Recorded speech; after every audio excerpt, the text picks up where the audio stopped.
बिस्मिल्लाहिर्रहमानिर्रहीम। आज पाकिस्तान तहरीक-ए-इंसाफ के 2 अक्टूबर 2025 के जो केसेस ज़ेर समाअत थे ताहिर अब्बास सिपरा साहब के पास ATC 2 अदालत है, ये उसकी तफसील आपको बता देता हूँ। आज पाकिस्तान तहरीक-ए-इंसाफ के जो सेनेटर हैं आज़म स्वाति साहब, उनकी 26 नवंबर का एक मुकदमा है 714 थाना मारगरा का। उसमें दरख्वास्त ज़मानत थी कबल अज़ गिरफ़्तारी, लेकिन आज चूँकि उनके केसेस KPK में वहाँ पर हाई कोर्ट में पेंडिंग थे, जिसकी वजह से आज वो पेश नहीं हुए। एग्जेप्शन एप्लीकेशन फ़ाइल की गई है और इस केस में 9/10 के लिए ये केस मुलतवी कर दिया गया है। उसके साथ साथ आज हमारा एक पूरा एक सेट था मुकदमात का, जिसमें मुकदमा नंबर 909, मुकदमा नंबर 906 और मुकदमा नंबर 813। 909, 906 ये 2 मुकदमात कोसार के हैं और 813 जो है ये थाना संगजानी का केस है। इसमें ये जो ज़्यादातर एक्यूज़ हैं वो ज़्यादातर ऑफिशियल लोग हैं, 11, 22 के लोग हैं, पुलिस ऑफिशियल हैं KPK से, और उनके साथ साथ हमारे ऑनरेबल मिनिस्टर साहब भी हैं, मलिक लियाकत साहब, अनवर साहब भी हैं।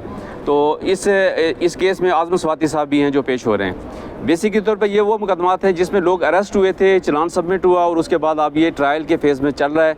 और आज प्रोग्रेस इसमें ये हुई है कि इसमें जो लोग नहीं आए थे पिछली तारीखों में, उन पर 265C के तहत चार्ज नकुल तकसीम हुई हैं। और नेक्स्ट डेट ऑफ हेयरिंग जो 28/10/2025 में कर गई है, उसमें चार्ज फ्रेम होगा, यानी फर्दर जुर्म आयद की जाएगी। और उसके बाद ये बाकायदा तौर पर ट्रायल में केस दाखिल हो जाएगा और ये केस ट्रायल होने के बाद इसमें जो भी फैसला करेगी कोर्ट, वो टू द एंड करेगी फैसला। उसके साथ साथ कुछ इसमें जो मुकदमात थे उसमें 13, 20, 65 के भी मुकदमात थे, उनमें भी आज सेम तारीख हुई है, 28/10 तारीख हुई है। और साथ में एक 905 नंबर मुकदमा, ये भी थाना कोसार 4 अक्टूबर का ही केस है, लेकिन इस केस में चूँकि एक्यूज़ का सेट डिफरेंट है तो वो केस अभी पेंडिंग है, उसमें अभी कोई डेट नहीं हुई है।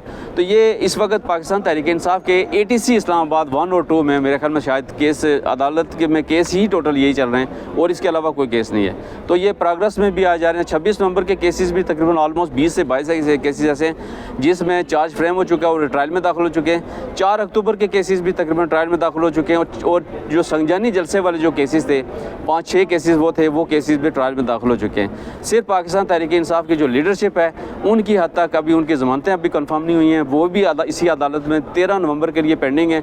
तो जब तक उनका फैसला नहीं होता उस वक्त तक उनका चालान सबमिट नहीं होगा और उसके बाद उसकी प्रोसीडिंग होगी।